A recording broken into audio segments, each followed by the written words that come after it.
naman akalain na hindi ko rin inaasahan pa. Narito tayo ngayon upang matunghayan ang nagiinit, nagbabaga at talaga namang usap-usapan at nagtitrending na latest issue ni Ate Erica.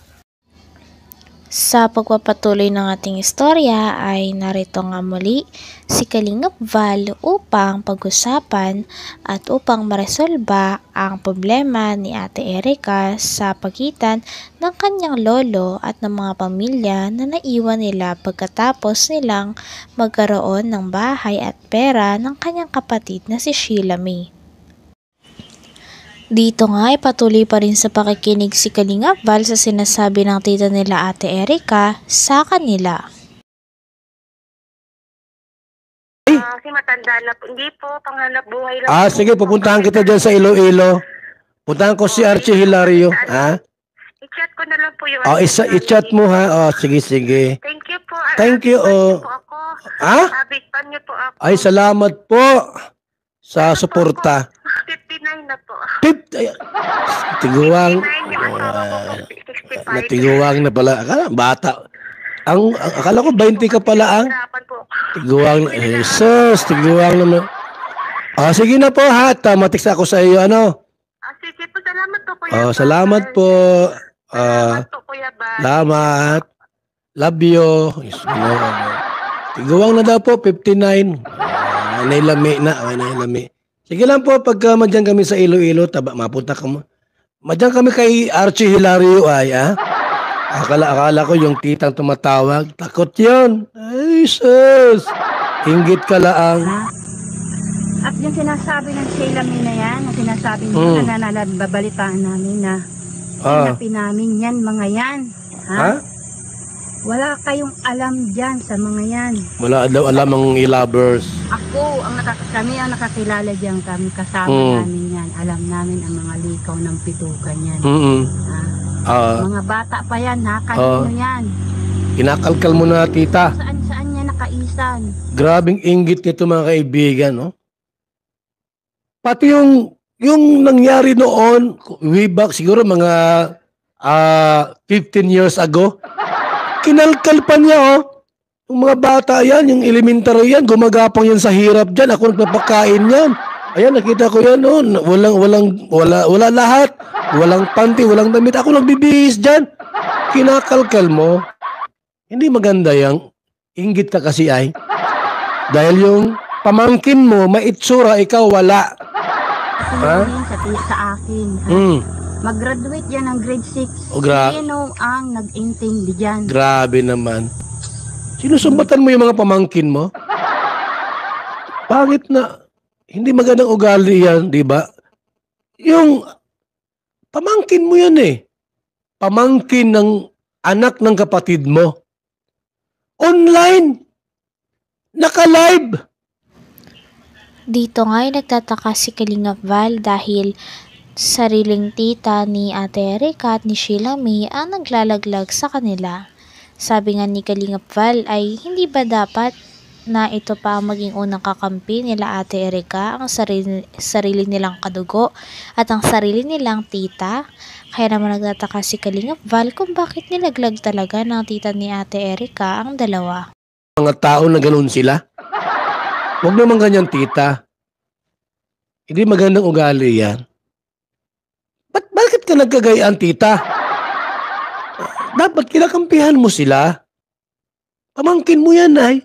Gaano man kasama yung pamangkin mo, dapat kampihan mo. Inggit lang yan. Sapagkat may pira sila, kalahating milyon, ikaw wala. Nagbibilang siya, sabi ng dalawang magkapatid, ate, ang laking perang ito, ate. Kalahating milyon galing kay John A. Itago ba kanya si tita? Si tita. Ay! Nasaan si Sheila May?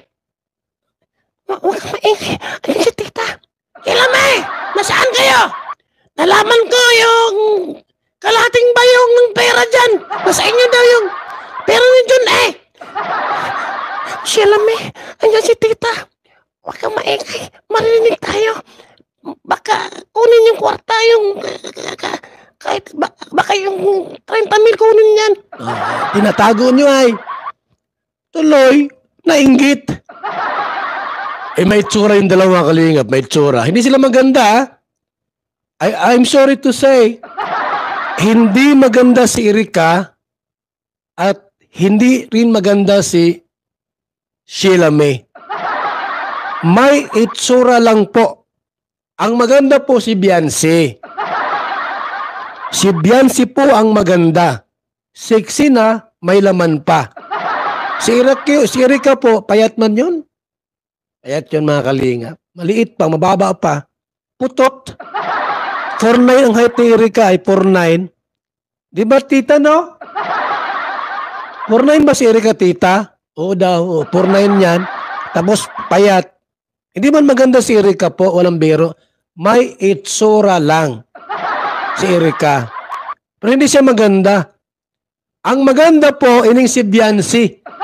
Kaya napakaswerte ni Ido. Ido! Grabe ka, dandahan mo yan.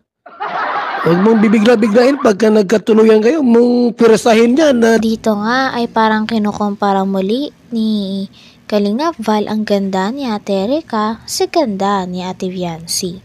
Talaga masasabi nga ni Kalingap Val na si Ate Beyonce ay napaka-perpekto ng mukha at napakagandang dalaga. Sabi pa nga ni Kalingap Val dahil hindi lang daw talaga panlabas ang magandang kaanyuan ni Ate Beyonce. Ito din daw ay hanggang kalooban nito. Kaya nga ang boto talaga ni Kalingap Val ay na kay Ate Beyonce. Hindi daw katulad ng iba na masama ang ugali. Ido! Grabe ka, dandahan mo yan. Huwag mong bibigla-biglain pagka nagkatuluyan kayo, mong pirasahin yan at ako mga kalaban mo niyan. Luhay-luhay lang nga. Yung dahan-dahan ba na medyo yung haplos ay haplos ng pagmamahal. Maganda si Beyonce po, mga kalingap. Nakita ko dyan sa mall, noong nag-make-up na yan. Sus, grabing ganda ni Beyonce. Pero si Erika po, at anong make-up dyan, di maganda yan. May itsura lang po. May itsura lang. Inainggit itong si tita niya ayo. Digatas ko pa yan. Oh, gigat. Anong sinasabi ninyong pang-aapian? Bigatas daw niya si Erika. Grabe si tita magsalita. Sinusumbat mo yung gawa mo sa kanila? Ginagawa ko dyan sa mga yan. Tao. Sa mga batang yan. Oh, sinusumbat niya. Puro mga kabutugan na lang ang mga ginagarawa. Butog daw mga sinungaling. Grabe. Ang pira ni John naging tinurubuan na ng tungay. Noon daw pong nakuha yung pira ni John alam niya no? Grabing maritis kang maray tita.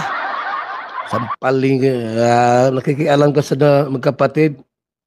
Magiyang ka. Ang daming tita po nila Sheila May at Erika, ikaw lang ang nagkagayaan. Magiyang ka. Ay may nagpakulay. Millie Chan, thank you so much ha. Thank you so much, Millie-chan. I love you po. Ikaw na nagpakulay. May iga pa rin saro pala, mga kalingap. Salamat din po kay Francis Official Vlog. Salamat po sa pakulay, ha. Salamat po. Tapos kayo mga i-lover kayo, ha. Sobra kayo, paninira. Sobra kayo mga kapitbahay. Siraan nyo pala si tita, Pati magulang ko, inaapa. Kayo po ang may kasalanan dito, lovers. Ba't nakagulo sila? Hindi kayo marunong bumasa. Palpak kayo. Hindi si tita ang may kasalanan. Kayo. Bakit po? Hindi nyo sinali sa hatian. Sa group chat ninyo, hindi nyo sinali si tita. Palpak yung mga kilos nindo. Hanggang dito na lamang muna ang ating nag-iinit, nagbabaga, pinag-uusapan at talaga ng mga nagtitrending na latest issue ni Ate Erika. Maraming salamat sa inyong panunood. Hanggang sa muli. Bye!